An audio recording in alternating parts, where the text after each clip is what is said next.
there it is. We cut the whole bottom lip off.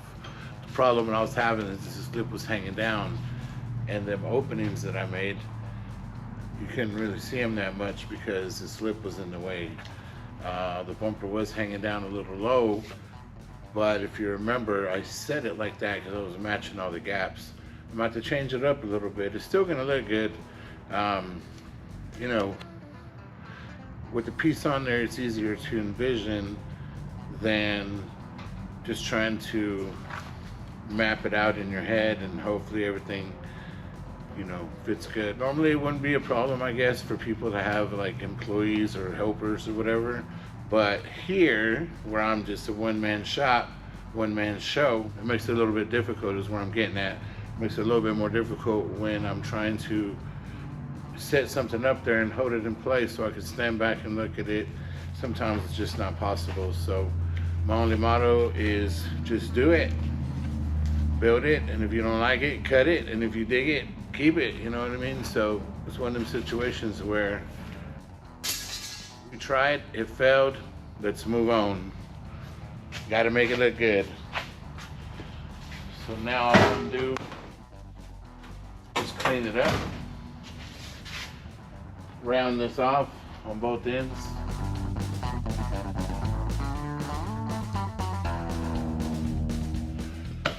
All right, here we go again. Next attempt. This is gonna be it right here. With the bottom lip cut off, I'm super confident this is what we are looking for. All right, the fun.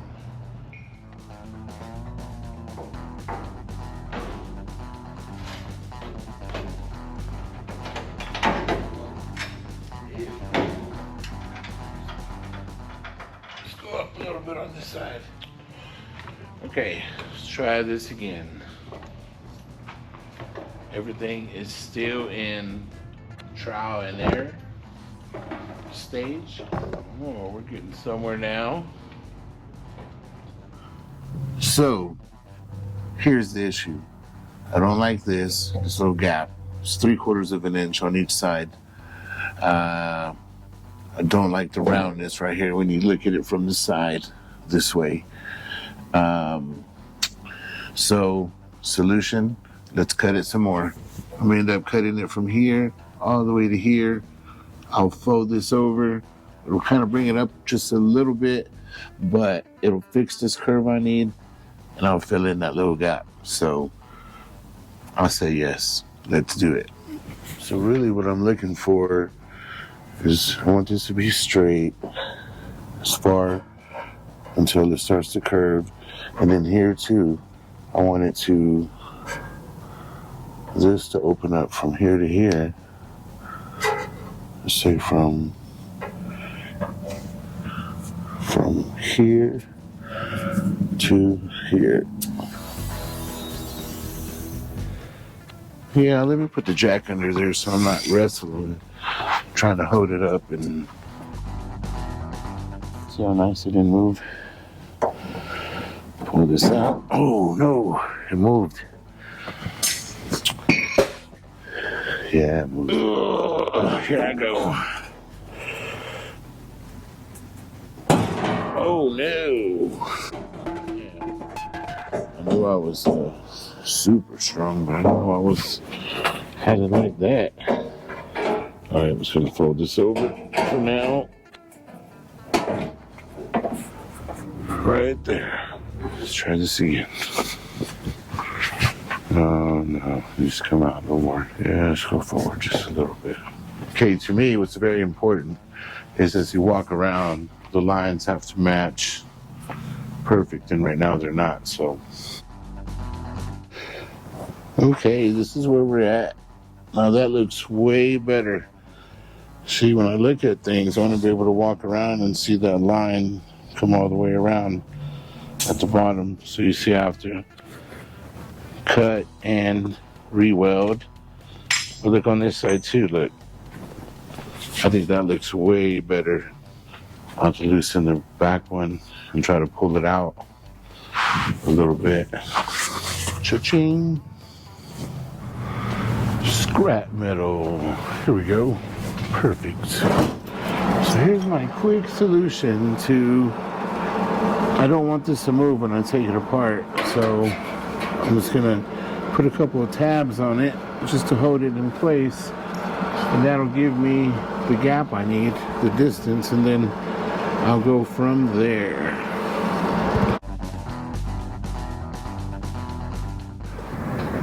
Okay, so here we are again, back to the drawing board. As you saw, we installed it. I didn't like how it looked. It was just too bulgy on the sides, and this was too high and this was too low. All that aside, we're getting somewhere. So now what I want to do is just make sure that my curves are equal on both sides.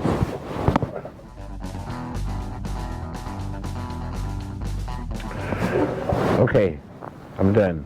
Got all my marks down. I'm gonna brace it up.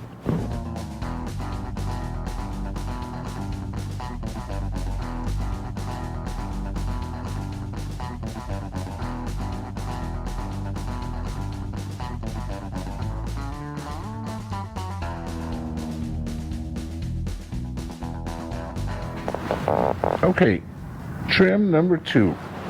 There it is.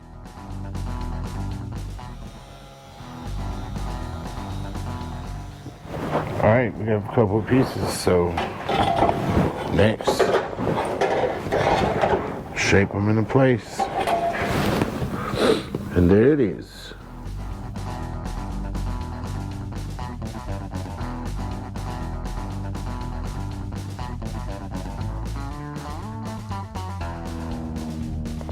All right, here we are.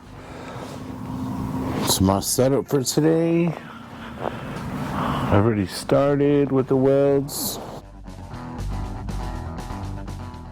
This is it.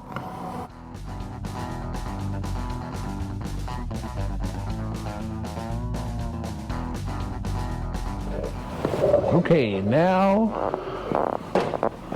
the welding has been completely done. Now we've come in here, grind it, metal finish it, hammer and dolly, knock this thing out. So I've done many time lapse, so I'm probably not going to show any of this. You guys pretty much know the style. You've seen it, you know the way. Weld, weld, weld, grind, grind, grind, keep it cool, keep it straight. So there it is. After going back and forth with this thing, good, not good, cut it, recut it, whatever, it's done. I've got more than 40 hours in it. We're a little closer to 60, but hey, it's all good. It's what I sold it for, and it's what it is. So check it out.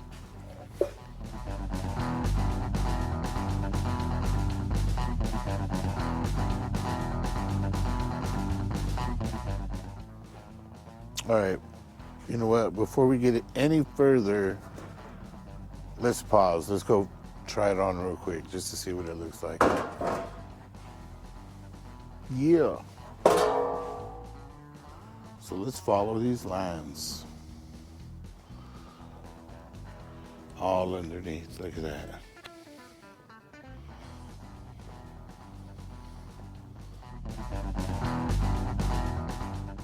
I'm gonna trim that off. I'll follow this line.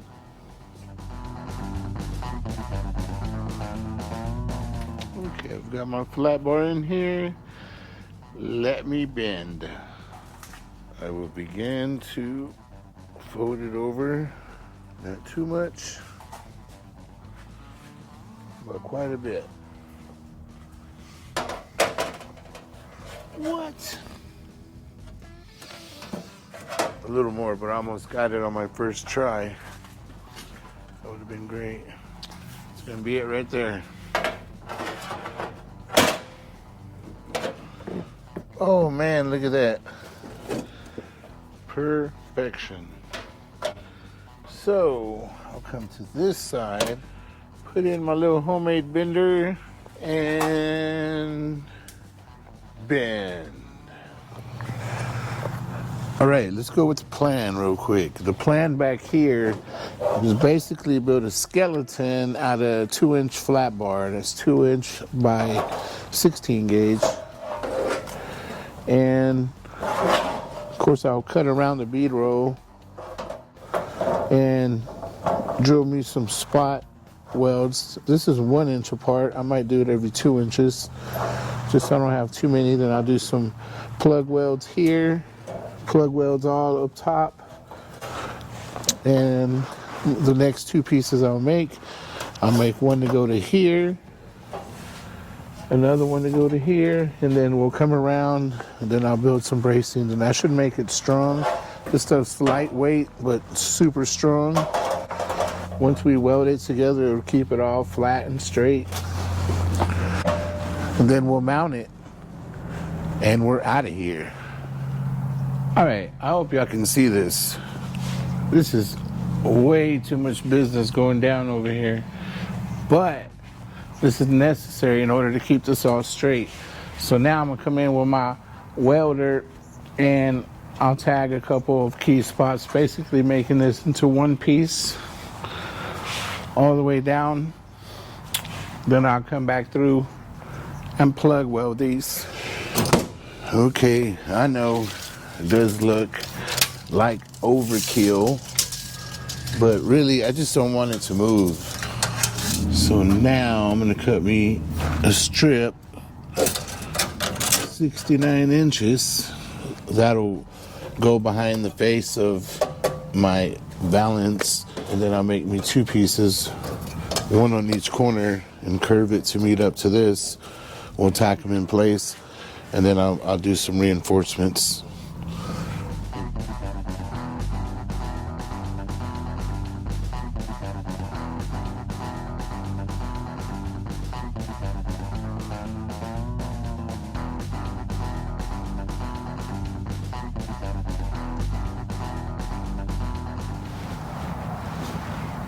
$80 hours later, no, just joking, it's about 120.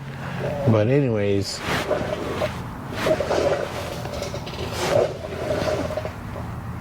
thy peace.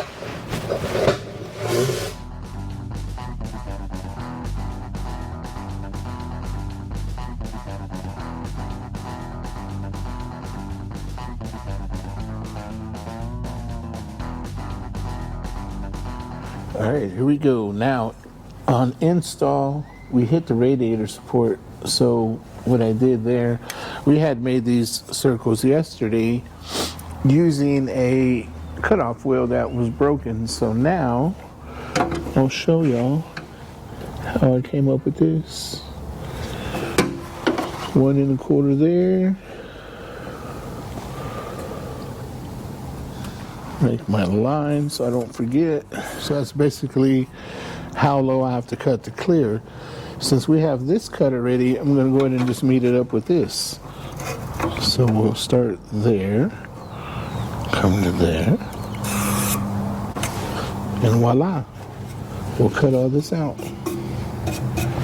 Okay, now that we've determined where our piece is going to sit and we're happy with how it's sitting, now comes this overhang that just looks not good.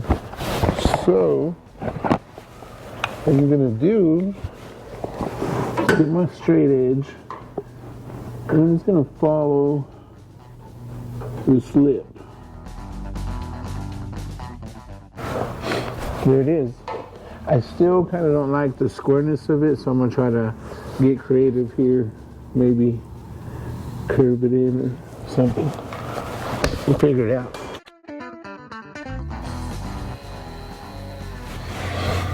All right, here is how I'm going to determine where to draw my lines, or drill my holes so I can bolt this piece to my fender. So what I'll do is I'll measure it out. I'm roughly looking about 7.5 inches from here to here. So all I want to do is kind of space them out evenly. So I'll come in 1/2 inch and then another 1/2 inch from the inside, and then meet in the middle. So I'm looking at 6.5 inches. Half of that would be 3 1/4. Put one in the middle and make my lines. And now I know, as long as I drill a hole on this pan and on my fender, they should match up. They will match up. I marked my lines, so I'll drill holes there. Those will be my mounting points. The fender comes down, follows this line here, so I'm gonna go ahead and cut all the way down. Take that little lip off. It's not gonna need it. You're not gonna be able to see it anyway, so I think we've got a plan for today. I'll probably bolt it on one more time, and then after it's bolted on and I know everything fits, and then I'll pull it off, clean it up really good, all these welds really nice, put some epoxy primer in here. We'll clean it up really good with some chemicals, get it super clean, and then epoxy primer to save the day. All right, today's gonna be the greatest day. Today, I'm gonna clean this up really well, epoxy it, and put it on for the final time. I thought this day would never come. You know, I put a lot of hours into this thing, and just looking at it now, the way it all flows, like you just follow the line here, comes up, comes down here, meets back here. This is 2 inches, that's 2 inches, comes up, follows, same area, all the way down and back up. Mind blown.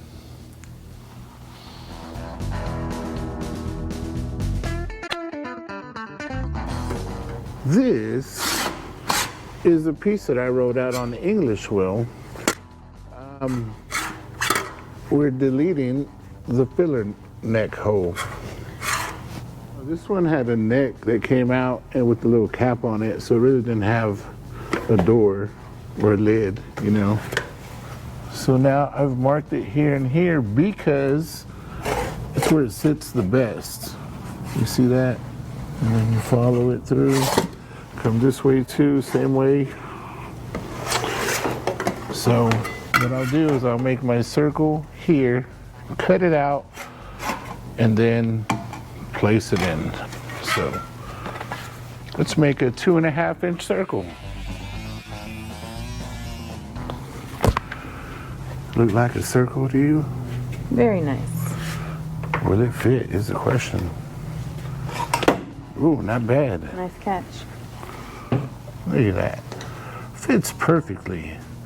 So now I'll get my MIG welder and I'll put me some tacks. There it is. Watch your eyes, it's going down. I'm gonna put me a little tack right here. Look at that. Forgot to turn my gas on. All right, let's try it again. With gas this time. Woo! Even sounded nicer. Okay, so pretty much that's it. I'll let it cool down. I'll come over here, keep tacking it till it's all welded.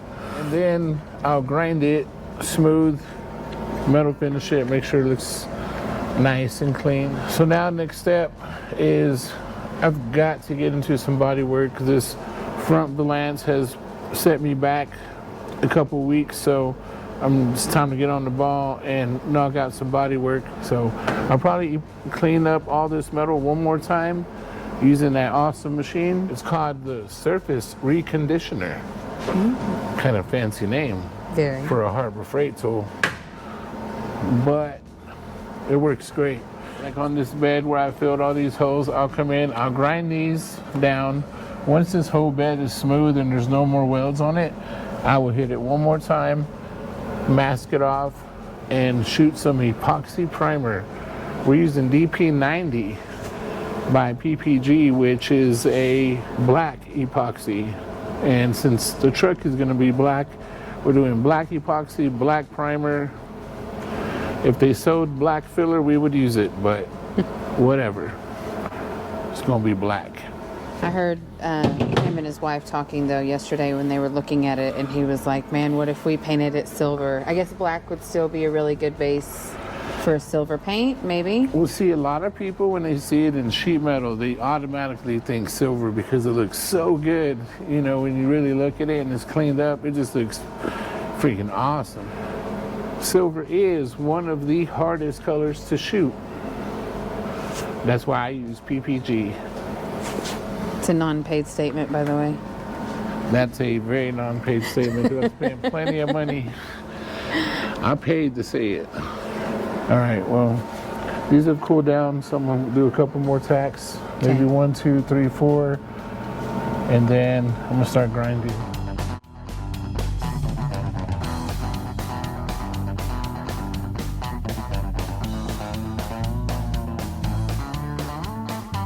So back here on the bed, there was a lot of holes back here. We filled them all in, grinded it down. So I'm gonna continue on, go to that side. My goal for today is epoxy. I've been jumping around. I need to stay focused on the bed, the whole bed. Once I stay focused on the bed, get it in epoxy primer, and then we'll jump to the cab. Then we'll jump to the front. So let's stay on track.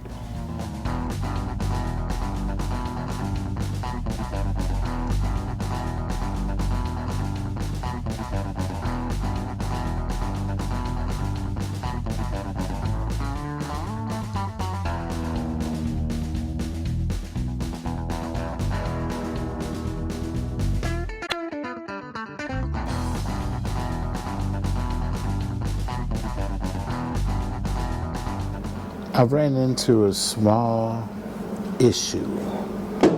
As you see, my flathead bolts are starting to strip. I can't come in through the back because there's just a small gap. So the tail light hole is my only access to behind the boats. Let me show you how I do it. Step 1, eliminate the drama. It's no big deal. Step 2, 1/8 drill bit.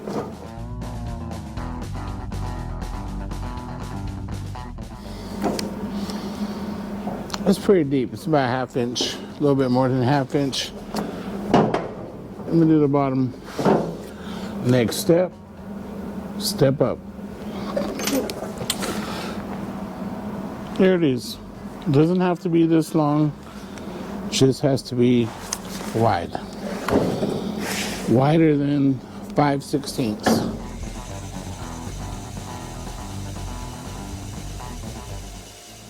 One down, one to go.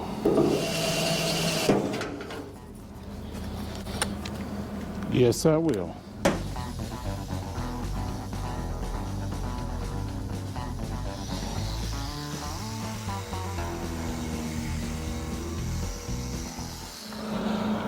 Looks like we have a guest. Let me pause for a cause. So, now that we've re-cleaned the surface with the resurface conditioner machine, next step. This is gems. I talk about it all the time. What I'm gonna do is spray some on my rag because we have nice wheels that I don't want to mess up. And we will cover the entire panel. Just make sure it all gets wet. We don't want it to run. We want a nice coat on the whole thing. We're gonna leave this overnight. The beauty of chemicals is you can neutralize the rest. And yes, it stinks like fart. So If you didn't know, now you know. You're going to be wearing your gloves, your safety goggles, your safety mask.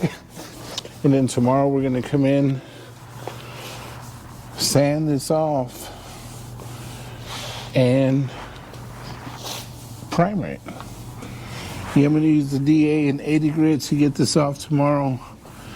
And you will see that it will leave me some super clean sheet metal, like super clean sheet metal. And then I'll wax and grease remove it one time, and we'll shoot some epoxy primer. Last night we gemmed the entire vehicle, okay? Got it cleaned up with the surface reconditioner. Once we did it, wiped it down with wax and grease remover, and then gemmed it. Let it sit overnight. It's dry, it's ready to go. So in bodywork, there's a few steps when you start doing bodywork.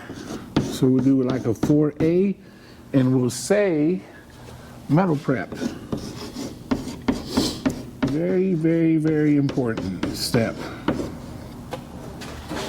Ooh, hello tailgate. Metal prep is done. Now to move on to the next stage, which will be epoxy primer. That way we can seal the metal. We'll DA the gems off with 80 grit because we want, you know, good grip on that primer. So I say let's rock and roll.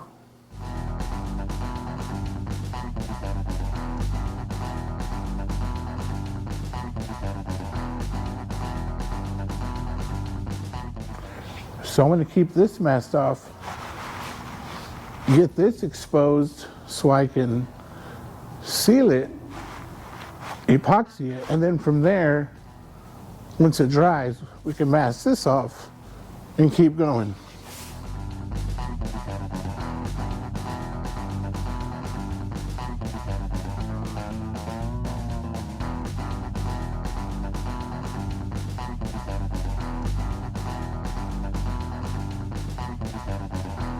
Okay, here we are at the stage where we're about to lay down some primer. It's already been wiped down with wax and grease remover, so now it hasn't been touched by human hands. So next stage, setting the gun. So the way I set my guns is I'll close it all the way. Once it's shut all the way, I'll hold the trigger and I'll start opening it. Still moving. Okay, right there, I'm bottomed out. And it gets a little looser here. So where I bottomed out, I'm gonna push it just like one whole turn. It's good. That means I'm gonna get full. I'm gonna be able to open it full throttle and be able to spray it super wet. Remember when you spray primer, in order to get a great primer job, you want it to come out super wet. So you do high volume, which I just showed you how to set your volume, low pressure. I've plugged in my hose and I want this about 18, 19 PSI. Because in my experience, you want it super wet without any runs, and that will give you plenty to chop down when you're blocking it. Hey, it's just a win-win. Watch how it's done.